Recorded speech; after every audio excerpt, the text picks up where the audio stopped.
It is, I don't know, maybe it is. Listen, that song we just played, right, that was Metal Guru. Metal Guru. Mark Bolan. Is it you? Do you know, a guy who's written an amazing book, it's called Death Drive, There Are No Accidents. Right. This guy, is called Stephen Bailey, and he's written this book because he is fascinated by the number of famous people who've died in car crashes, and for needless reasons. And his suggestion being that actually they may not have been accidents. No, they are accidents, but the absurdity of people dying in car accidents, and he highlights it. Like, for instance, Jane Mansfield died on June the 29th, 1967, when her Buick rammed into the back of a large truck. A what? Her Buick. A Buick? Yeah. That's what I thought you said. The crash also killed her driver, her lover Sam Brodie, and 4 Chihuahuas dogs, right? Right. Contrary to popular belief, she wasn't decapitated. That myth arose because her blonde wig was found some distance from her body. Oh dear. But her skull was, however, crushed as a Buick ploughed beneath the truck. After the accident, US Traffic Safety Administration decreed that all trucks should be fitted with rear-mounted protective bars to prevent cars submarining in this way. Submarining, Yeah, those bars now appear on lorries all over the world and have done ever since. Oh, yeah. Because of the death of Jane Mansfield. Well, because you can't go under them anymore. Yeah, exactly, yeah. Well, in the same way that sports cars now and open-top cars have got, reinforced headrests, haven't they? Yes. So if the car flips over, you can't just go completely flat on the ground. That's right. So what it says is that Jane Mansfield, who was known for her big breasts but small talent, is in fact now in sort of traffic circles and all that, known as the woman who's prevented thousands of people dying ever since. Well, that's good. Even though she did. Well, she must be very grateful for being known for something other than having large breasts. Yeah, exactly. The philosopher Albert Camus I didn't think she was such a bad actress. I've never seen a film she was in, I don't think. No, I don't think so. She liked Dinah Dawes, wasn't she? Sort of the American version of Dinah Dawes. She was a little bit better than Dinah Dawes. Was she? That's a bit harsh. Anyway, Albert Camus, a philosopher, Albert Camus. No, C-A-M-U-S. The bloke that wrote the plaque. That guy. Did he? The plaque. Is that a joke? Albert Camus, you mean? Oh, Camus, is it? Right, Albert Camus, Albert right? Camus. Yeah, okay, he's a philosopher anyway. Brother of the famous Seamus Camus. Seamus Camus. He said once that there is nothing more absurd than to die in a car accident. You know, they are completely preventable. Right. He was killed in... He didn't have that many cars around when he was there. He was killed in 1960 when his car hit a tree at 80 miles an hour. Camus didn't even like cars. He said they frightened me. Camus, I don't travel in them very often, but the one time he did, somebody drove it into a tree and killed him. Well, they didn't have very good safety in those days. Mark Bolan apparently famously said that he had a premonition that he was going to die in a car crash, which is why he never learned to drive. Yeah, well, he's in the book as well. He died. He's in the book. He died when his girlfriend, was driving a Mini through Barnes. Because he couldn't drive. And they hit a sycamore tree. Yes. It killed the glam rocker Mark Bolan. Oh, it was a horse chestnut took the life of Playboy. Hey? What difference does it make? What sort of tree it does. Porfirio Rubriosa. Who's that? I don't know. The tour manager. He's a playboy. Porfirio Rubriosa. I thought that was hit a horse chestnut tree. Trees can be cruel. It also... What difference does it make what sort of tree you hit? No, this is incredible. Now, did you know James Dean? Yes. He died in 1955. We talked about him as a mass Rogeriser. He is a mass Rogeriser, but he died. Now he didn't hit a tree, did he? No, it said his Porsche collided head-on with a clunker. What's a clunker? A clunker? A clunker. Was that a kind of tree? No, it was a clunker. Sure. I don't think it is a tree because the clunker was being driven by a man named Donald. You won't believe this. This is incredible. It's incredible. What are you laughing at? No, seriously. Seriously. So the clunker can't be a tree. It's some sort of a vehicle. Isn't it some kind of old banger? No. Is that what it means? Yeah, but this is the most amazing fact in the book. Okay. Do you know what the name of the driver who was driving the clunker? I don't know, Mr. Wood?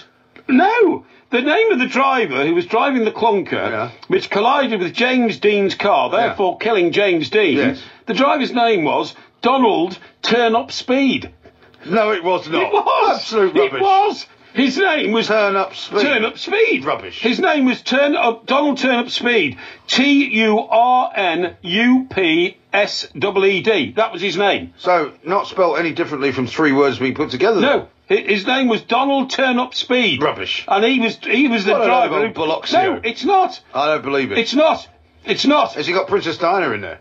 Don't be ridiculous. No, he hasn't. What do you mean, don't be ridiculous? It's about famous people who died in car crashes. Yeah, all right, well, I haven't got round to that why yet. would it be ridiculous if she was in the book? Hang on, James Dean had only recently completed what's your problem? Had only recently finished a promotional film about road safety, right, which he'd done for free, right? Yeah. And it concluded with the line, "Remember, the life you save might be mine." Yeah.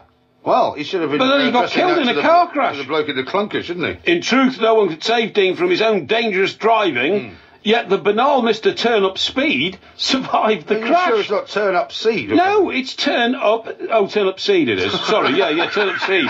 Sorry, yeah, you're right. TURNUPSWD. Turnip seed, yeah. Turnip seed? Yeah, well, turnip seed. Turnip seed? Yeah, turnip seed, turnip yeah. Seed. Turnip seed, yeah. But it looks like turnip speed when you first look at it, okay? I suppose, yeah, if you're not reading it properly. I know. I don't know what it says about Diana. I'll get around to that in a minute. All right. Now, the celebrities that feature in this book compete with one another in the pursuit of meaningless demise. Right. For instance, the heartthrob rock star Eddie Cochran. Eddie Cochran, yeah. Yeah, he perished, right, in a dreary 1959 Ford Consul, not on somewhere glamorous like Sunset Boulevard, but on a dull stretch of the A4 in Wiltshire in 1960. Yeah. Did you know that? I didn't know that. I did. No, I don't think I did. Do you know how I knew it? How do you know? Because it's near Marlborough. I once read a letter in a motoring magazine from a man who said, in 1960 I was a probationary constable attached to the Wiltshire, police force at Malmesbury or somewhere like that. He said, on my first day, I was called out to a road crash to assist with clearing the road of debris. Yeah. And the man who was dead in the car was Eddie Cochran. Oh, there you go. How about that? Yeah. Isn't that amazing? Yeah. It might have been outside Devizes, actually, because the big constabulary is in Devizes. Is it? Yeah, okay. Now. It might not have been then. Now, do you remember Mike Harewood? Mike Harewood. Greatest motorcycle champion we ever had. No. Mike Harewood was the first great motorcycle champion, a long time before Barry Sheen. Oh, yeah. And he also was the only man ever to have won the World Motor Racing Championship and become a Formula 1 racing driver and won the World Formula 1 racing championship. He died in a car crash. Did he? Yeah. He died, and guess what he was doing when he died in the car crash? Driving. Obviously he was driving, but guess where he'd been? I don't know, Wiltshire? No, he'd been to get his fish and chips at the shop round the corner. How would I guess that? Well, I know you couldn't, no. I was in 1981.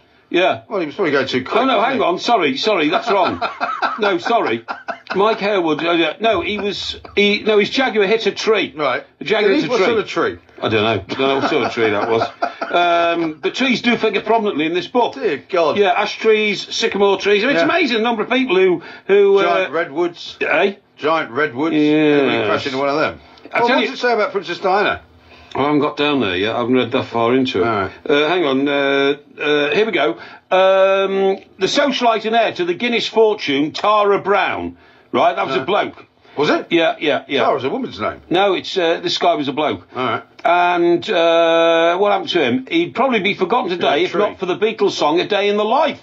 He was the man whose car crash prompted John Lennon to write the line, "He blew his mind out in a car," when he read the report of his demise in a newspaper. Oh, I thought that was about somebody shooting himself. No. That was a car crash. Oh, I didn't know that. No. I thought that line was about somebody shooting himself in the head. No, he blew his mind out in a car. It was a car crash. He went interesting stuff. All right, well, hold that thought, because I still want to find out what else is in that book as well. Yeah. This is talkSPORT. Get the job done on talkSPORT with Toolstation. Will Spain reign again? And Spain are into the lead.